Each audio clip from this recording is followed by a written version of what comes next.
চতুর্থীর অনেক অনেক শুভেচ্ছা সবাইকে। এই যে দেখুন আপনারা, আমার মোদক রেডি হয়ে গেছে।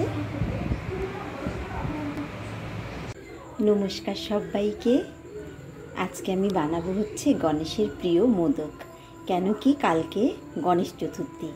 আপনারা সবাই অনেক ভালোই পারেন, আর আমি যেইটুকু পারি আমি সেটুকুই আজকে করব। এর আগে আমি বানিয়েছিলাম তাল দিয়ে মোদক, আর আজকে আমি বানাবো হচ্ছে খোয়া ক্ষীর দিয়ে দুধ দিয়ে মোদক। আর দুধটা আমি বসিয়ে দিয়েছি, জাল করছি। আমি যেইটুকু পারি সেইটুকুই আমি দেখাচ্ছি, আপনারা দেখুন। দেখুন বন্ধুরা, এবার আমি একটা এলাচকে একটু ফাটিয়ে দিয়ে দিলাম এর মধ্যে। এই যে এলাচটা অনেকটা ফুটে এসছে, এবার আমি চিনিটা দিয়ে দেব। এই চামচটা দিয়ে 1 চামচ দিয়ে দিলাম। এটা ছোট চামচ ভাববেন না, এটা কিন্তু ভালোই বড় চামচ। আপনারা আপনাদের পরিমাণ মতন দেবেন। দিয়ে দিই, মনে হচ্ছে লাগবে। ঠিক আছে, এই যে দিয়ে দিই। এই এতটা পরিমাণ খোয়া ক্ষীর, এটা আমি দিয়ে দেব। 100 গ্রাম খোয়া ক্ষীর দিয়ে দিলাম 1 প্যাকেট দুধের জন্য। এই মোদকের রেসিপিটা আমি আপনার দাদার কাছ থেকে শিখেছি, জানেন তো। আমি আগে কখনো বানাইনি।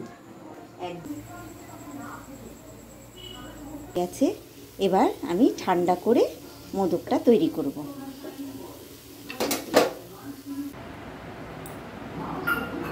এই যে দেখুন বন্ধুরা, এই মোদকের শাঁসটাতে আমি একটু ঘি মাখিয়ে নিলাম। হ্যাঁ, তাহলে আর আটকে যাবে না। এটাকে ভালো করে একটুখানি ডলে নিই হাত দিয়ে। হাতে একটুখানি ঘি মাখিয়ে নিলাম। এবার